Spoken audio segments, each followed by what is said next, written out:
ধরে বলছেন, ও বৃক্ষ বলতে পারো আমার নিমাই এ পথে গেছে নাকি?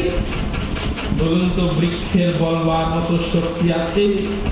বৃক্ষ যেন তার তরুলতাকে প্রশান্ত করে বলবার চেষ্টা করছে, ও মা তাকে যেতে দেখেছি, কিন্তু বলবার মতো আমার তো বদন নাই, আর আমি বোঝাতে চাইলেও মা তুমি বুঝতে পারবে না।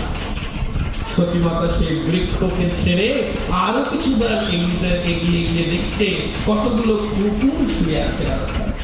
রাত্রিকালে তারা রাস্তা পাহারা দেয়, নগর পাহারা দেয়, গ্রাম পাহারা দেয়। ওই ইতস্তর কুকুরগুলো শুয়ে আছে, মা তাদের সামনে পড়ে গিয়ে বলছে, তোরা কি দেখেছিস? তোরা তো সারা রাত জাগরণ করিস, একমাত্র আমার মন বলে তোরা দেখেছিস আমার গৌর কি এই পথ দিয়ে হেঁটে গেছে? একটিবার বল, একবার অনুভূতি করুন, ওই কুকুরগুলো কিভাবে বোঝাবে?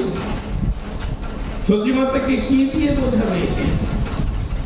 সতীমাতা যেন বলছে যে তোরা কেউ দেখেছিস নাকি আমার নিমাই চলে গেছে?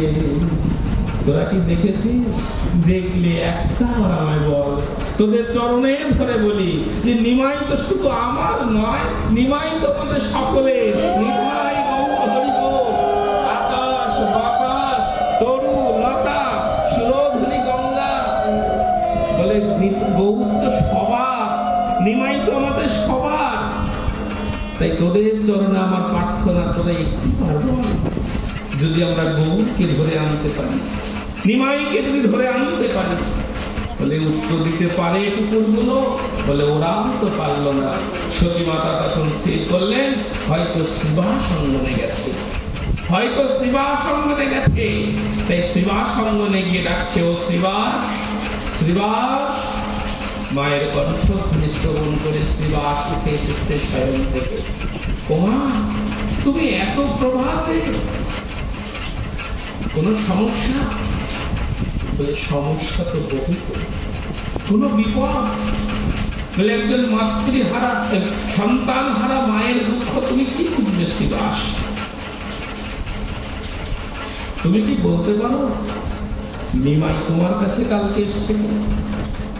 শিবাস ঠাকুর বলছে, না তো, প্রভু আমাদের কাছে প্রত্যেকদিন আসে, কিন্তু কালকে নিশীতে আসেনি, গত নিশীতে আসেনি। কেন, কিছু হয়েছে?